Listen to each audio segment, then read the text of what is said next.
This is the medulla, that particular portion of the brain through which every nerve must pass. It's like the telephone exchange, where every nerve passing into the body must pass through that particular part connected with the spine. Down through the spine, then, these nerves go right through the spinal column, and in each section of the spine, nerves go out. And as they go out, they go into the organs of the body, the blood vessels, and control this portion of the brain here, the cerebrum. Well, we have our thinking portion of the brain. The motor portion of the brain also goes through this area and is linked up on each side of the spine by what we call motor or sensory nerves.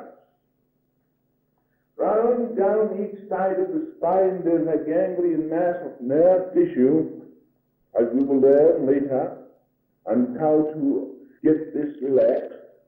This ganglion mass of nerve tissue is the link between the cerebrospinal and the sympathetic. And without this mass of nerve tissue, you would have no motor activity at all in your system.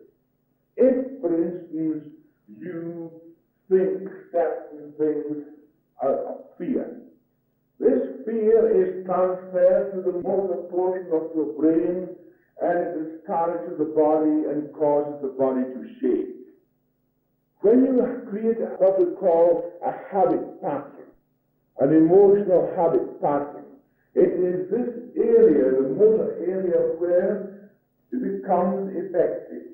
And misbehavior takes place in this portion of the brain which controls the remainder of your body and sets up a reaction perhaps in your intestines which creates what we call a duodenal ulcer, nerve spasms, pains in the stomach, and all types of skin troubles, and all types of things are going about because of the emotional habit pattern and the misbehavior in this motor portion of the brain.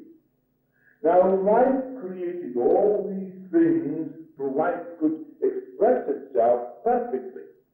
But as you see then clearly, you, the conscious you, being not aware of the fact that life is unconditioned and you are life, you allow outside things to condition you.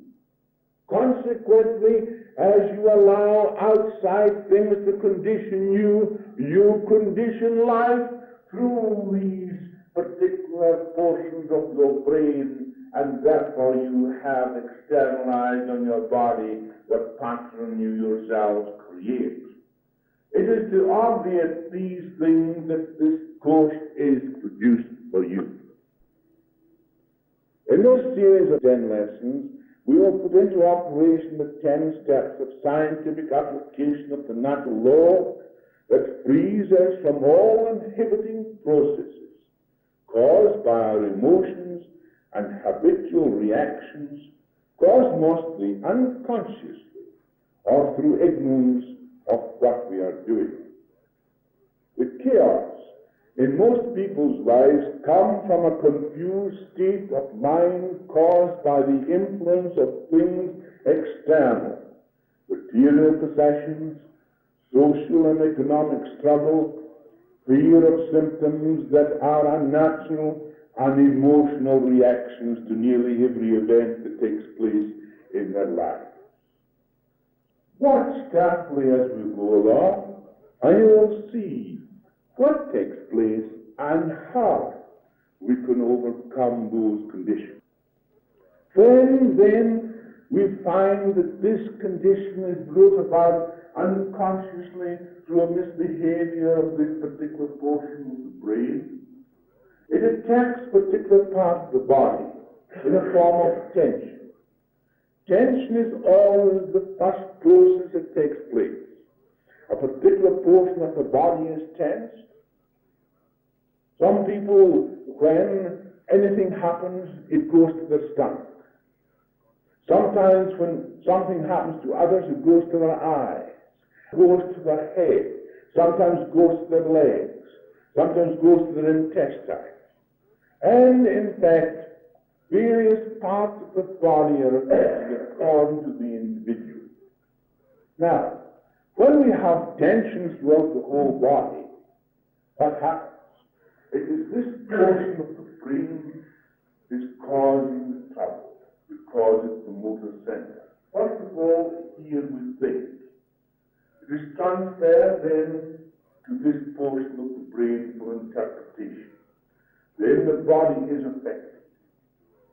Immediately you relax the body and take the tension off the body, then it takes this tension off this motor center of the brain. When you relax the body, the tension is taken off, and consequently, the misbehavior here begins to slow down. For the talks to this portion of the brain and says, I'm relaxing. And this portion then says, all right, relax.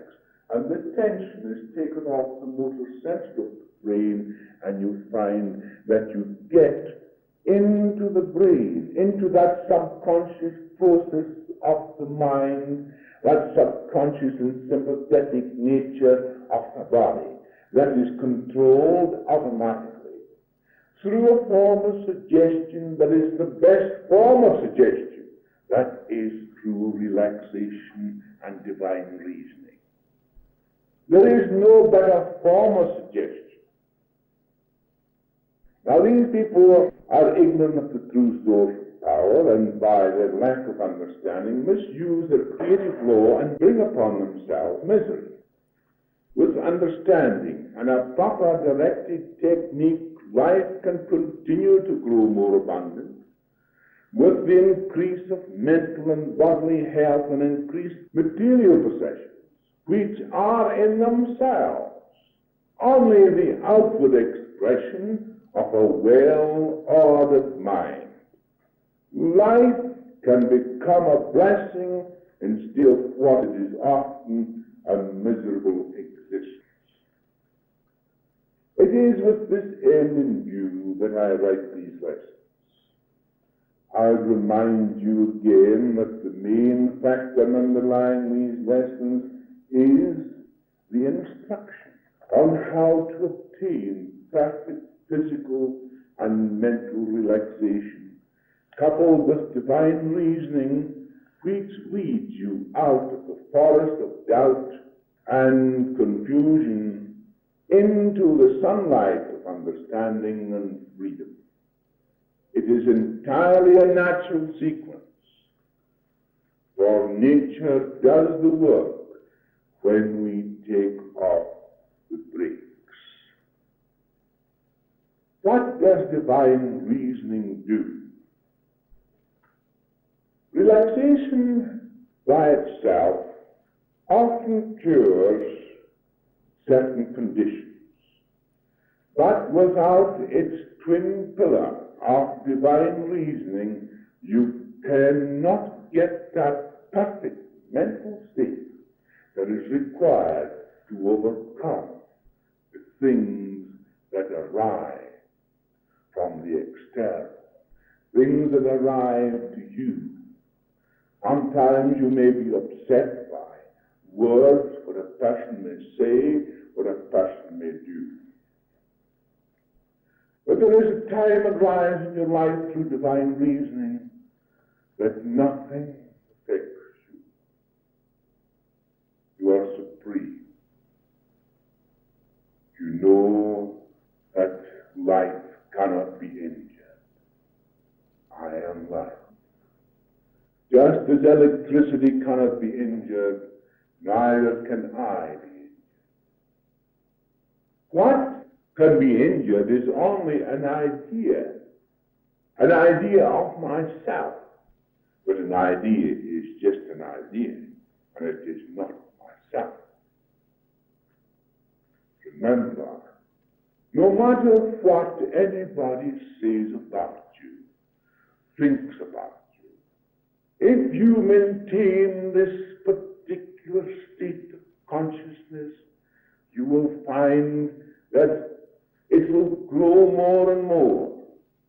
And the more people say things about you, the more you will be pleased of the fact that they do say those things, for the simple reason that it gives you a greater and greater strength. Nothing happens by chance. Sometimes people are put into your life. There's a thorn in the flesh. Never the fact. You try to run away from that. But you cannot. If you do, you're creating a habit pattern. You're believing in the power of another individual. Instead of believing in the power that is yourself. And when you have arrived at that state, you can, if you wish, destroy at once, even with a thought. But you do not do that because of the fact that you have found something that is greater than destruction. It is construction, and that is built upon love. Therefore, you see, in your lives, you will have these things coming from you from all sides. You will find then that you react to those conditions. You create emotional habit patterns that cause havoc in your bodies. I can assure you, I will show you a way out of those conditions, and you will find freedom, health, strength, and youth. Yes, you'll become young again. You'll feel the rhythm of life and youth in your veins. In the first place, I want to make it clear to you that under no circumstances must you suppress an emotion, whether it is a natural one or one caused by reaction to people or things. What you have to do is to understand it. And then it is transformed naturally into creative energy instead of being ignorantly suppressed to cause emotional habit patterns which inhibit our brain, nerves, and bodily organs. I think I told you before about how the little girl was entirely innocent of the emotional reaction of the dustman. In Australia, and in most places where people put their dustbins out in the street, and the dustman comes along and picks up the dustbin. So one little girl was outside and she was playing with this dustbin and she topped it over and all the stuff was on the street. So the mother watched out of the window all this taking place and she saw the dustman picking it up and doing so and so. And when the little girl came back into the house, she says, "You naughty little girl, and what did the dustman say to you?" "Oh, Mommy, he never talked to me at all. He was talking to Jesus Christ all the time."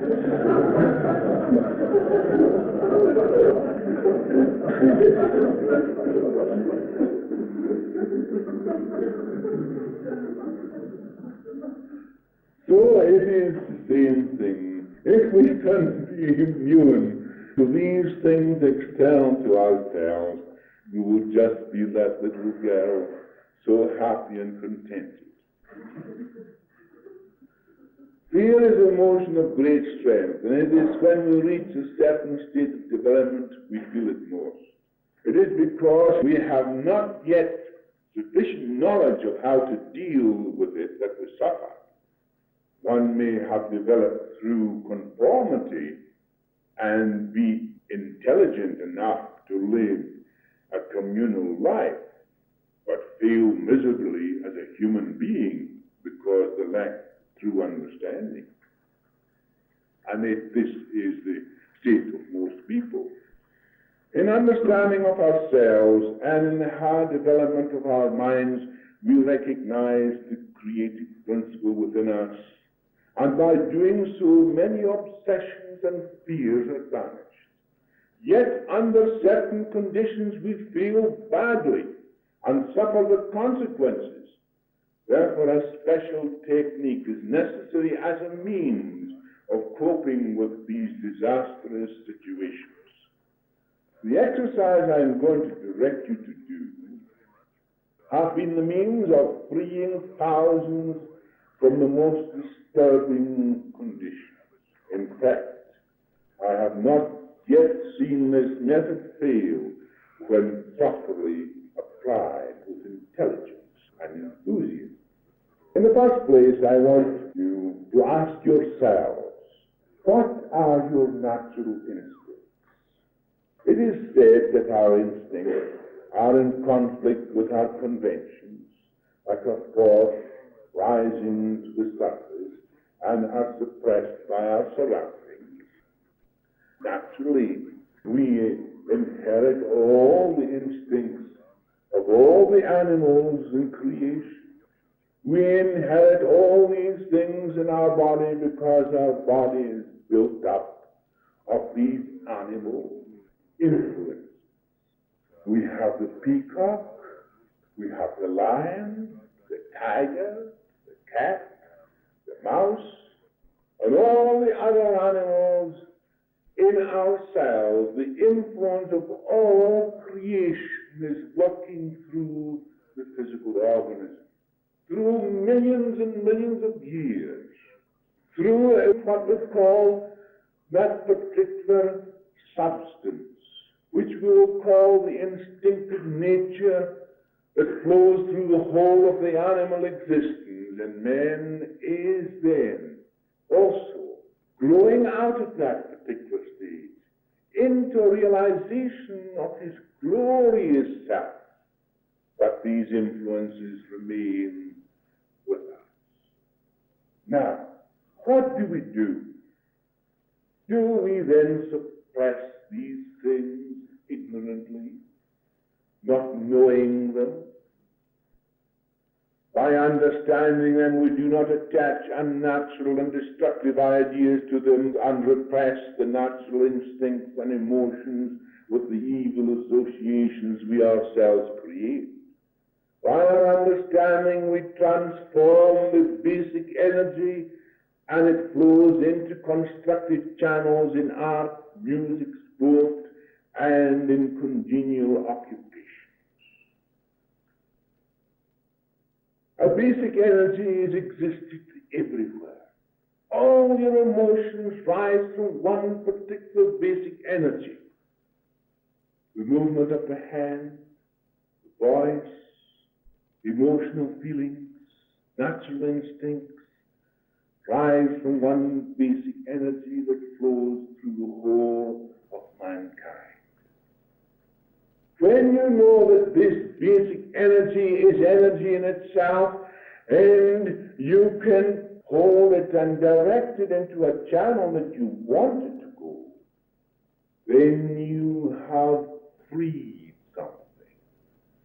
You have then transformed that energy into a particular form of constructive channel that will build for you health, strength, happiness, success.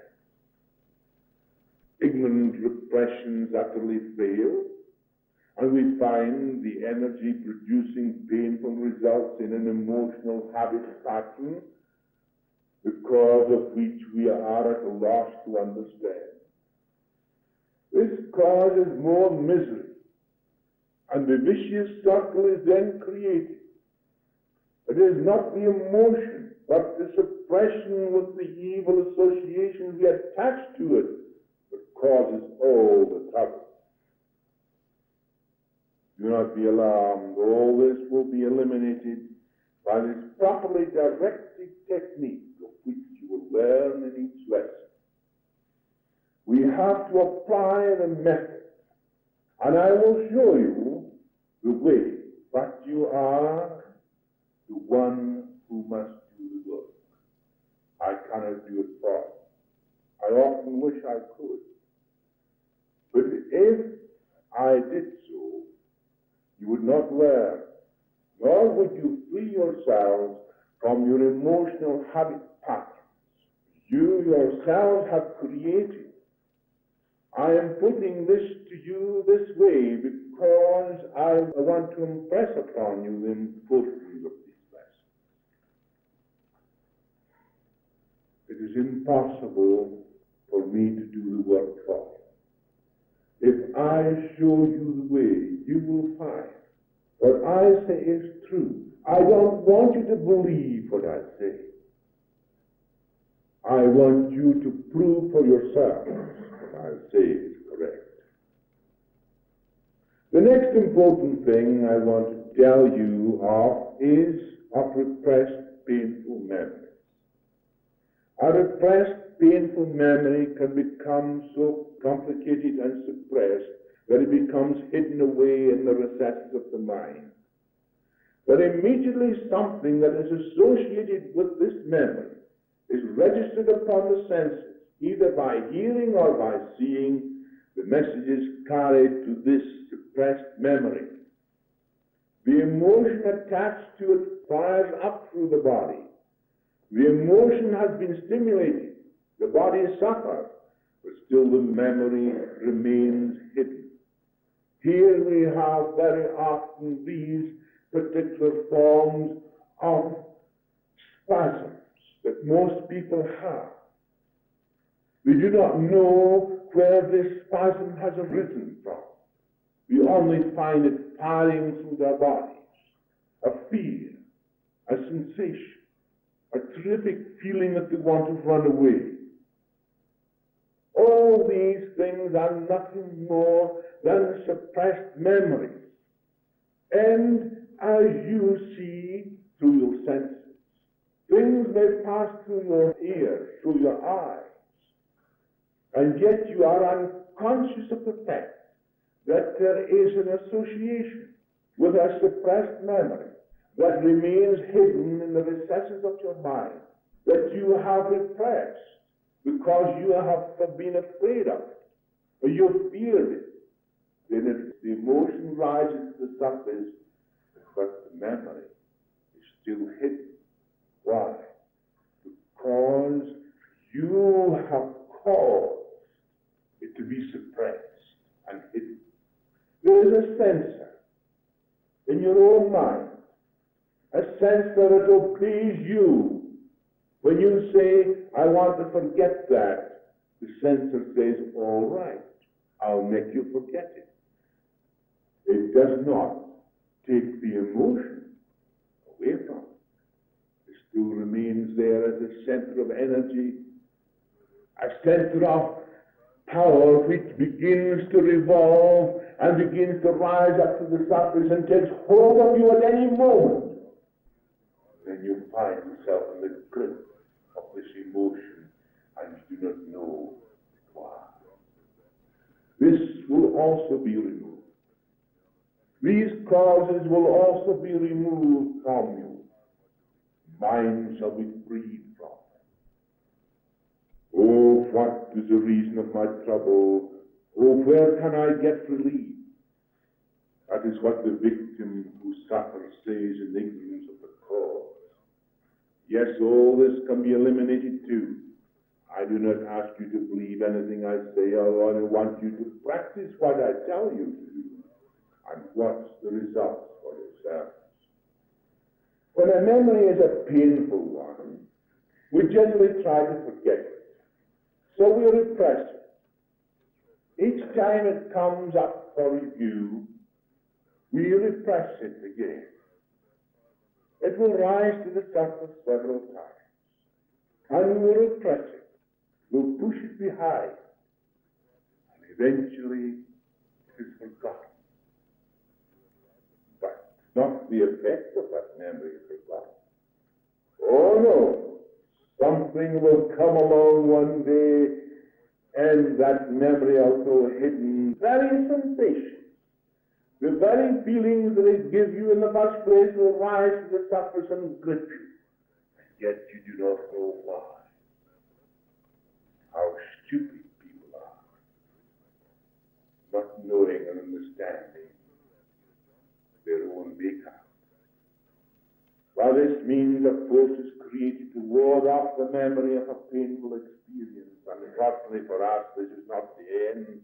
For an emotional habit pattern is created and a physical condition is produced which leads us away from the cause. These emotional and painful memories may cause duodenal ulcers. They may cause irritation of the skin. They may cause heart trouble. They may cause all kinds of things. Yet we can get rid of those painful memories. We can bring them to the surface. We will look at them and we will know them what they are, because we will see they are just a memory. At one time I thought I could be injured, but now I know I cannot be injured. No painful memory can injure me. It is only a memory. It is only a thought. I am invincible. I am light.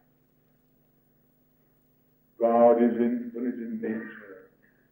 Being infinite, He created everything and can be nothing outside it. Everything must be within Him. And He must also be within me. He is the reality, the invincibility, the light in me. I am made in His image and likeness. It can't be anything else, because nothing else could make me, because He is infinite in nature.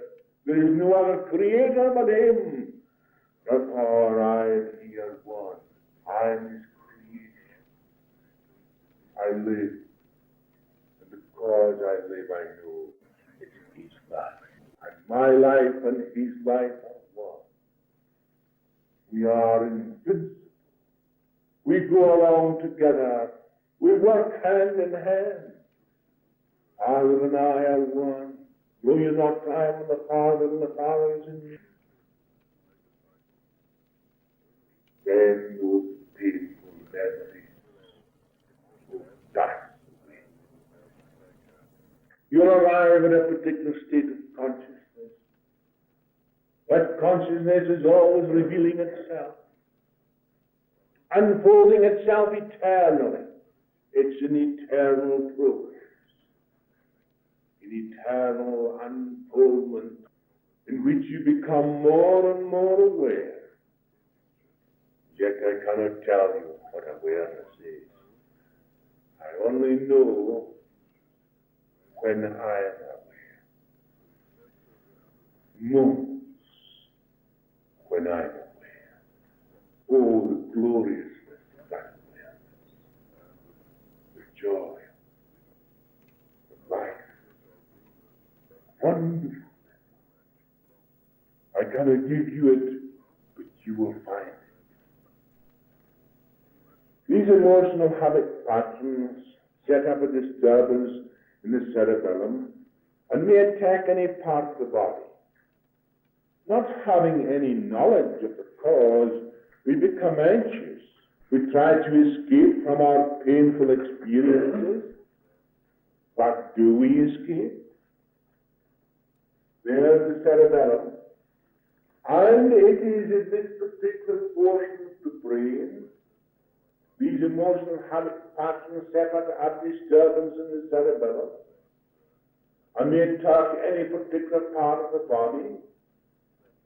And not having any knowledge of the cause, we become anxious. We try to escape from our painful experience, but do we escape? No. There is no escape from anything. You have to face everything boldly and know it for what it is. The memory or experience cannot hurt you, but when you deal with it objectively, and through divine reasoning and proper directed relaxation all arises. Fear is an auxiliary force which further stimulates into action the emotional habit pattern already in operation. It's like adding coal to the fire, but it is a happy relief to know that knowledge will free us from our troubles. In one of the lessons of this series, I will deal with the reviewing of our mental makeup. It is a most distressing thing to see that academics go along a particular line of action, paying no attention to the real side of life. Therefore, they drag up all these particular things that the person is afraid of and has been afraid of all their lives, many of them forgotten. Yet they are dragged to the surface, but the victim is not ready to deal with them because he lacks that divine reasoning power. And the second state is worse than the first.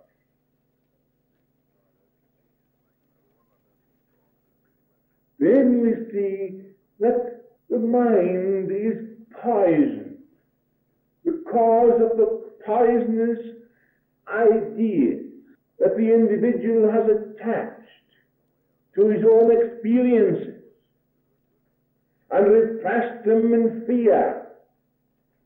Consequently, when they rise to the surface, they poison the mind worse than it has ever been before. Although these memories are not always in the surface, they have a continual effect upon the organism through the cerebellum, creating these habit patterns in the form of the troubles that most people suffer from today.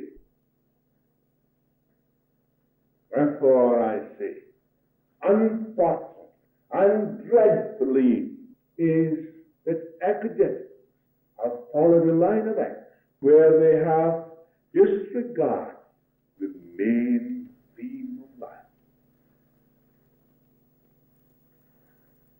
Many people try to run away from the past, but the past and future is now.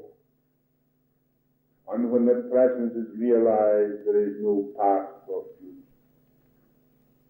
Some of you will not understand what I have said. I know you do not understand, but you will. I'll read it again. Most people try to run away from the past, but the past and future is now. When the present is realized, there is no past or future. There is no past in the present, there's no past in the future. The present is life. The present is reality. It always existed. It can't have a past or a future. I am that present. The past is only memory. The future is but a hope in my mind, a belief. I am now. The past and the future are now in me. Now. Now do you understand? Then your experience will become an asset and not a liability. You will look upon your experiences as stepping stones to greater things, but if you are continually trying to escape, you will never receive the benefit of your experience. We must see them as stepping stones and not stumbling blocks.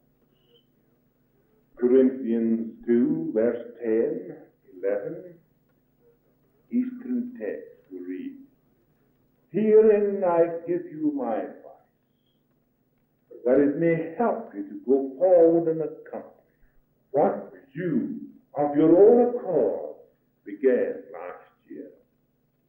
Now therefore perform the doing of that which you wish to do. And as you are eager to promise it, so fulfill from that which you have. I opened the Bible and this caught my eye. I knew it was for you also. This will lead us on now to our practical application of the method to be used in eliminating all emotional habit patterns which we have established unconsciously. You'll be able to remove them consciously through understanding and scientific relaxation. Let us review our problem. We have a vicious circle in operation. Emotional habit patterns have upset the proper functioning of our organism. Our nerves play tricks on us because the nervous system ceases to function properly. This interferes with our thinking. So many are on the try once policy, beset by a swarm of amateur advisors, by indecision, victims of cerebellum misbehavior. Most people do not know where to start in their search for a way to become natural human beings. How many amateur advisors have you had in your time with your trouble? Some will say, try this, Mrs. So-and-so. It's a wonderful thing, You try this, and you sometimes try this, and then you try that, and then you try something else. And what was the result? I remember a person who had a children. The person said to this person, you can cure the children by putting a red herring on it. One of those herrings you take out of the salt, and you put it on. So this woman put this salt herring on her foot. She tied it round the foot and she left it on all night. When she awoke in the morning, she had a poisoned foot. She came to me with that poisoned foot and I said, "What did you do, woman?" I said, "This is a poisoned foot." She says, "Well, I tied a salt herring round my foot because I had a children on it." "And who told you that?" She said, "Oh, a man told me that, He knew what he was talking about, I said, "Yes, you very nearly lost your foot." I said, "In another 12 hours, you would have lost your foot. You would have been in the hospital to have this foot off because you have now poison. Your foot is as big as this, and there's a red streak going up your leg, your gland all swollen up here. What do you think?" I said, "Now you've got to get that out of you very quickly. Hot and cold applications must be done at once. You must have an enema. You must get your bowels cleansed, everything, your whole body cleansed, and you mustn't have any meat for any kind. You mustn't eat anything at all for 2 or 3 days. Drink water, barley water and lemon juice. You must keep your blood clean and get this thing out of your system and apply proper applications to draw the poison out of your food." So I told her what to do. I said, "Now, you go to the chemist. You'll buy a big roll, as much as you can, of boracic lint and a lot of waterproofing. And you will put this on your foot and you will put the waterproofing all over it and you will bandage it up and you will keep that on it and keep refreshing it. Then you will do hot and cold application. And in 12 hours, inflammation died down. Drawed all the poison out of her foot." I said, "Now, woman, you may thank your lucky stars that your foot is not off." Amateur advice.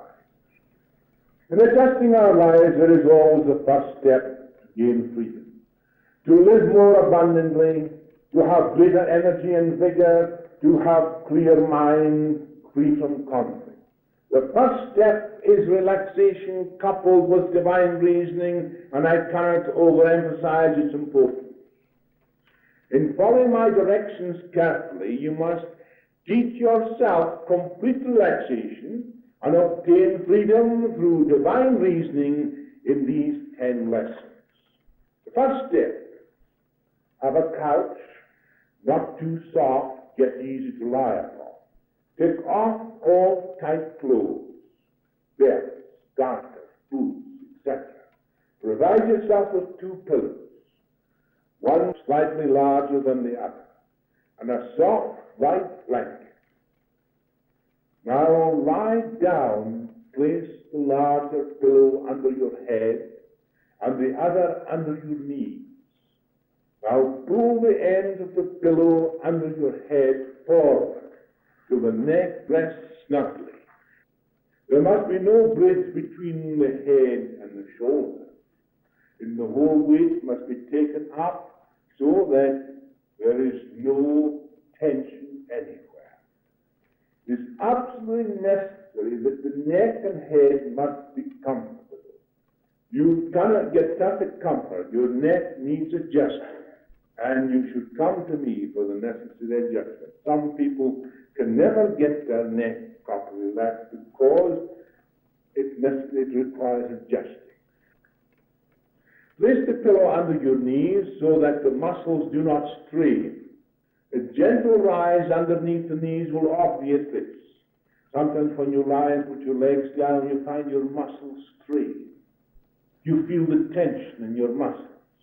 That tension must be taken off because there must be no tension. What you are after is relaxation. Spread your legs out to about 30 degrees so that the outside calf takes the weight. Lay your arms lightly by your side, your hands resting on your groin. Some people are made in such a way, immediately they lay their arm down, their hand sticks up this way. And so you cannot expect to have relaxation if your hand is stuck up like that.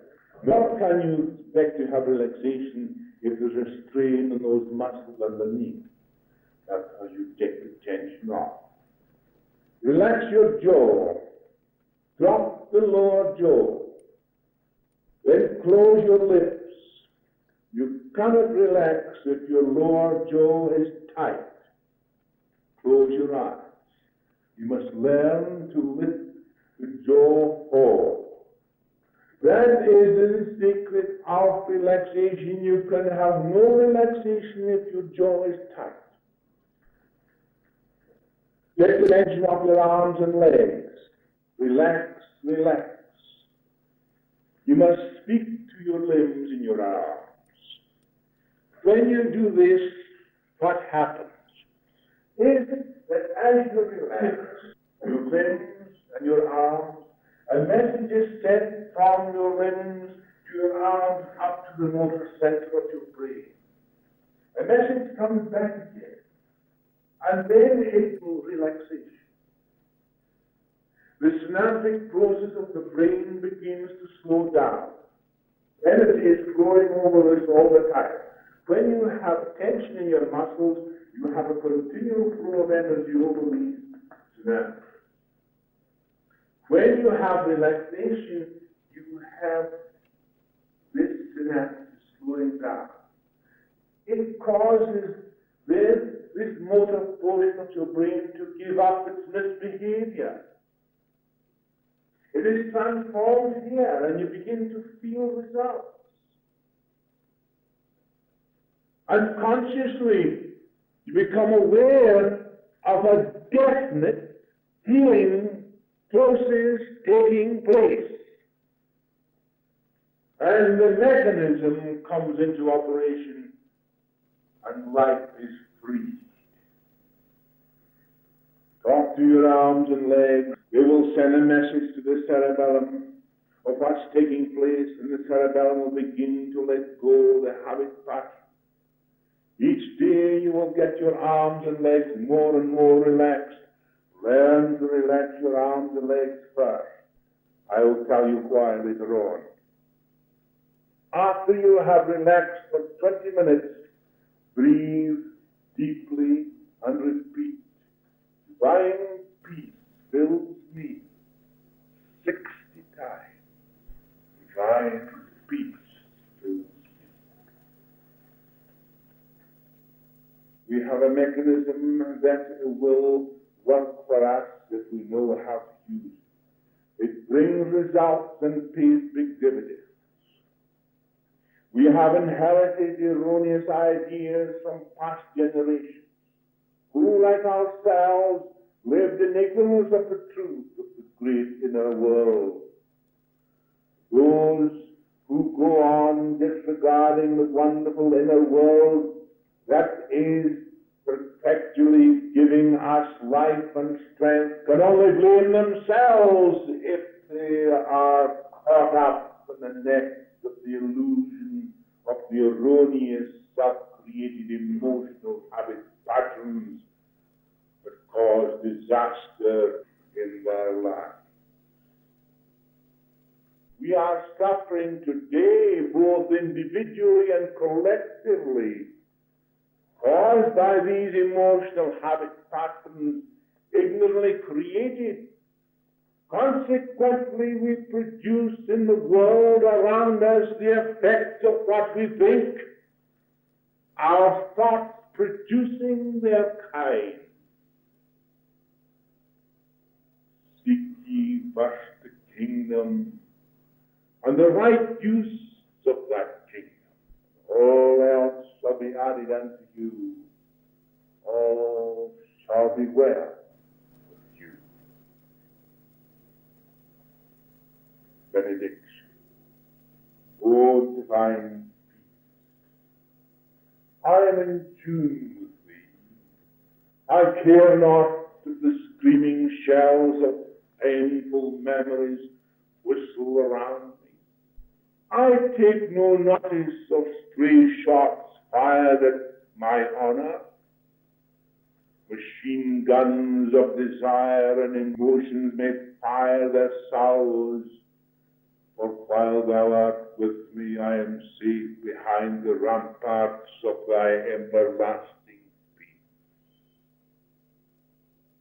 I am safe in the rough and tumble of modern life, for I seek not to rouse the wrath of others, neither do I awaken in them resentment or hate. For of myself I am nothing. All my blessings come from thee. As I relax and think of thee, O divine peace. We will learn later on how to be completely relaxed. Tonight we will not deal with it, but we will in future lessons. After you begin to have this week's practice, relaxing your legs and your arms, you shall be able to relax your legs and your arms here. So we will deal with that in the next lesson, because you will have a week to practice. Because next week we take another part of the body, and so on, so on. Therefore, you must continue to do these exercises each week as they come along.